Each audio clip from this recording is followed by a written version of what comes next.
Well, last night was emotional and a shock and everything, all of the above. But it's the next day. I've had some time to process what happened last night. I've got some notes. Let's go through the show. Hey guys, welcome back to my channel. Today I am giving a bit of an overview of how I felt in each act, all the songs that were competing last night in semi-final 1, and how much of my prediction was correct. So let's start with Lithuania. Now, this honestly was the perfect opener. I could not have seen any of these other songs opening, to be honest. And wow, the split screen effect, the shadow lighting, it was so much fun. And you could tell that they were having fun on stage, which really elevates the performance as well. I loved the throwback to On Fire in, I can't even remember when he did this, and that obviously isn't an On Fire move, which I loved. The LED was beautiful. Like, that LED was stunning, and it just accentuated the performance, and also it was pretty much perfect. Like, there were no flaws. They ate and left no crumbs. I mean, it was so good. And Lithuania may not be one of my favourite songs, but it stood out in the night for just being quirky, for being different, for being exciting, and I am so glad that they qualified. Deserved. Honestly deserved. Okay, second up we had Slovenia, which I absolutely love. Anna Soklic, it was intimate. Her vocals were incredible. She was able to be on the stage by herself and not get swallowed up. It was a moment. I loved the LEDs. The LEDs that made her look like she was in space with those like rotating circles. I'm devastated, honestly. I loved this song. It was in my top 10 for a while actually, and she's gone. But honestly, she can be so proud of that performance. I think she tripped at one point as well, which was like, oh. But it was great. It was great. She hit the spot on the ground for that starburst effect. I loved it. I honestly loved Slovenia. Okay, on to number 3. We have Russia, Manija, or Mania, as the people in the UK commentary were saying. And UK commentary, sort yourself out please, because it was pretty bad. But Manija was probably my favourite from the night, honestly.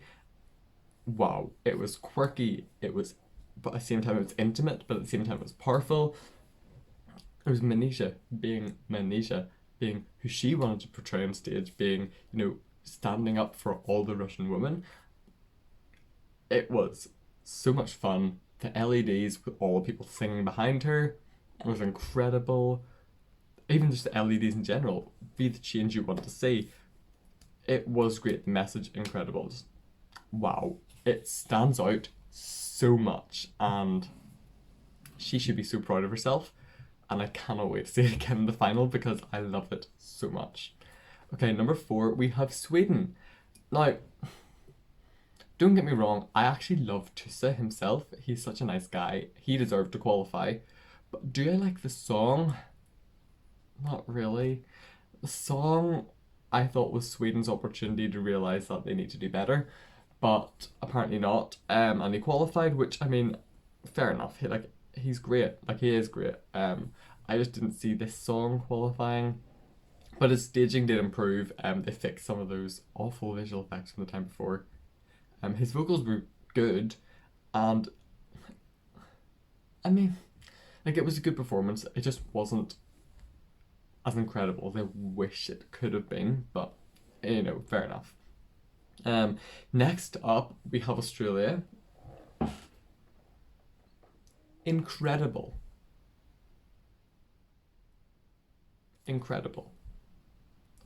Montaigne was robbed. The lights, the transitions, the vocals. I mean, it sounded almost like she was using the studio version of her song rather than singing it live, because it was so perfect. I loved it. It was so good. Just everything about her performance. Wow. She did so well, honestly. And to be able to still be in that green room at 5 a.m. Wow. I'm so proud of Montaigne. And that is such an incredible clip that she should be proud of making, and I can't wait to see what she does next. But yeah, I'm so devastated that Australia didn't qualify. They were down as one of my qualifiers, and also one of my predicted qualifiers, but moving on. North Macedonia. They all tried to break us, but knowing it won't make us. I didn't see this qualifying in any means, and it didn't. Not, I mean, like his vocals were good. His vocals were honestly good. The overlay, the visual effects were good. It just didn't really grip me. Like I still felt distant. It felt like I was watching a Disney movie, and generally, whatever that word is, you don't feel like you're inside a Disney movie. You generally feel like you're watching a Disney movie. I mean, at least in my eyes, and I felt like I was watching him rather than being immersed in his performance. And maybe people realize that now. The juries will have put him pretty high. I don't doubt that. I think the public just were like, nah, not this time, because of how I don't know, it felt disconnected. But I still loved it. It was a great performance. It just felt a bit disconnected. Okay, Ireland. Goodbye. She was robbed. I mean, I'm going to say that about everyone, but the staging was incredible. I loved it. I was immersed in Leslie's world. That we were no longer on the Eurovision stage. We were inside Leslie's storybook. It was incredible. I loved it. Maybe her vocals weren't the best. But I mean, to do what she was doing on stage is incredible. I mean, obviously we have North Macedonia Vasil with his incredible vocals for Standing Still. Slovenia Anasok, which was just walking. I mean, to walk and sing is still a thing, but incredible. I think Leslie's vocals, they could have been better, but I was enjoying that performance so much I didn't even care. I loved it. It was great. And I'm very, very disappointed that Leslie did not qualify. Very disappointed. Just, where's the taste? Anyway, Cyprus number 8. It was so polished. Like, they knew what they were doing. Her vocals were incredible for lying down and lying on the floor and doing that kind of thing. And not like the Vasil singing, but like she was literally on the floor like upside down. How she sings like that? I don't know. The staging was great. Still annoys me that the dancers get cut off by the mirror. Like it kind of knocks me out of the entire effect of having a mirror if half of them aren't going to be in it. I know it's for safety reasons, but it still just kind of irks me that they're using a mirror but they're not really in the mirror anyway. I don't know. It's something that annoys me. Norway. I barely wrote any notes about Norway. Vocals, yes. Well done, Tix. Staging, iconically Tix. He started to do himself. He took off his glasses and showed some of his tics in his eyes. Love him. Love him. I'm so proud of him, honestly. From all the hate he's got, he's done so well. And I'm so proud that he's gone through. I mean, he has been in my top 10 the entire way through. He was my number 1 or number 2 in the Norwegian selection, so I'm so happy. I'm really, really happy about Tix. I love it. I love it so much. Next up is Croatia. I think this is probably what people are going to think is the robbery of the night. I mean, did I predict Croatia to qualify? Yes. And did they qualify? No. I don't know why it didn't qualify. I genuinely don't know why it didn't qualify. It could have been because Israel looked so similar and swallowed it up. I thought it was a very clever LED. I thought the duplication, whenever she was dancing and there was like 5 of her, it was great.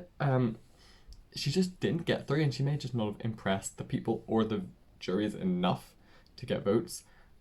I genuinely don't know why Croatia didn't qualify. Were they one of my wanted qualifiers? No.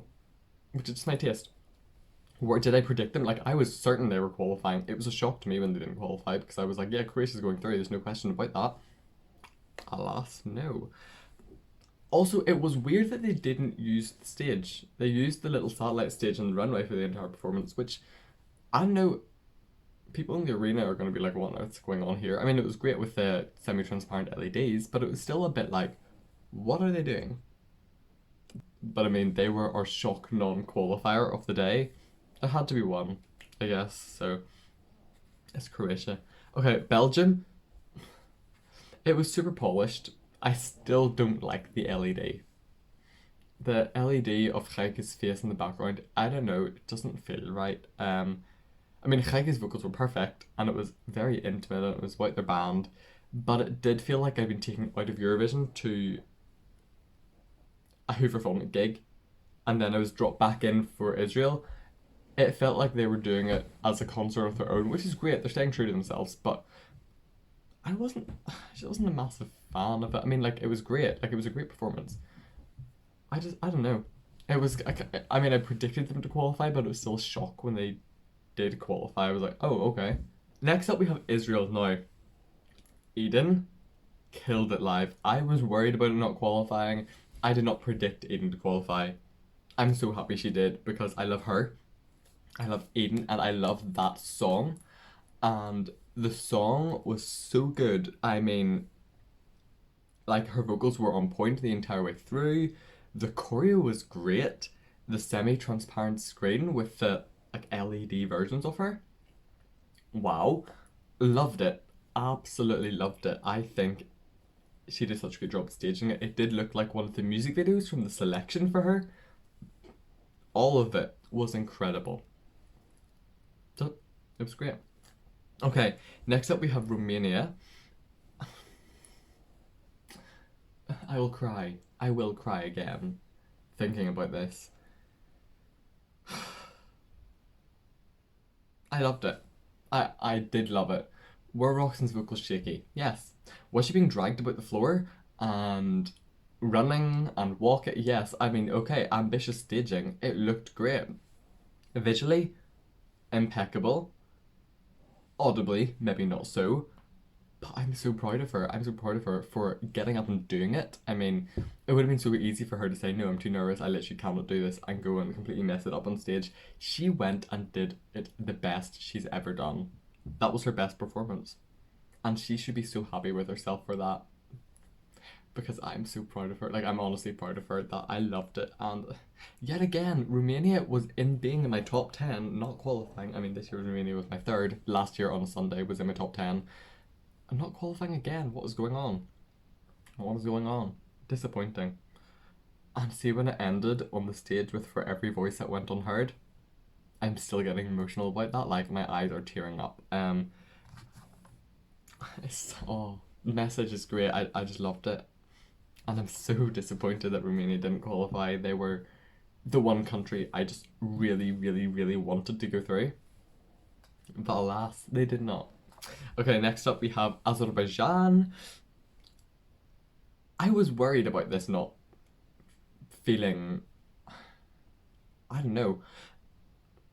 I was just worried about it.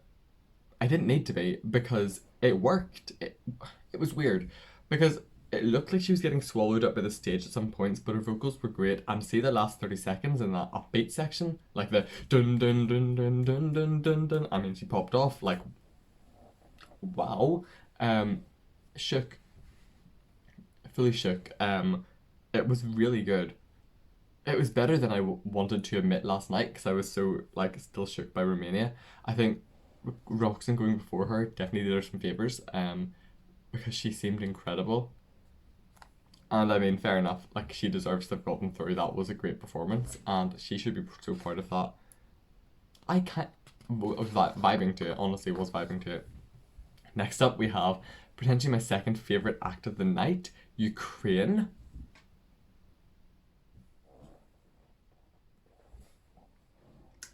Wow. Just wow. It was weird. It was wacky. It was energetic. It was suspenseful. It was split screen effects.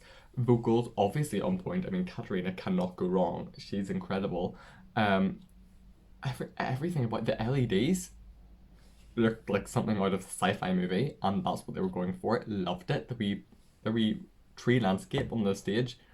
I mean, I was waiting for this. They did not need to announce this last. No, no, no, no. They did not need to be like, and the last qualifier is Ukraine. And I'm like, be Ukraine, be Ukraine, be Ukraine. But also, I want so many other countries to go through right now. Shocking. Honestly, shocking. I loved it though. Ukraine, they did so well.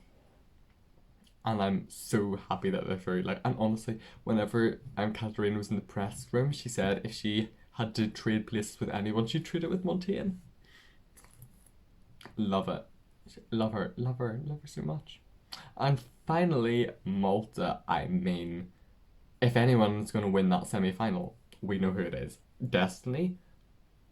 Incredible. Vocals on point. Staging. Who was saying her staging was bad? I'm sorry. Where?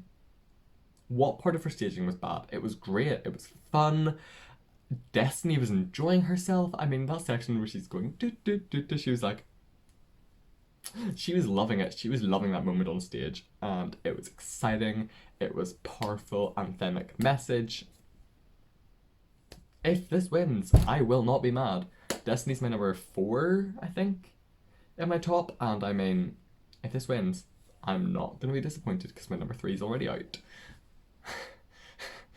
But honestly, it was a great show.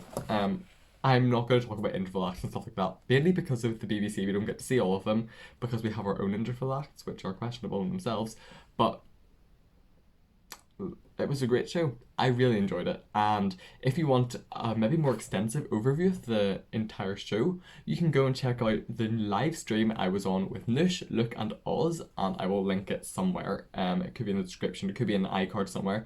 But thank you all for watching. If you did like this video, this long video, don't forget to like, subscribe, leave a comment down below, do all that great stuff. Thank you all for watching, and I'll see you all in the next video. Bye.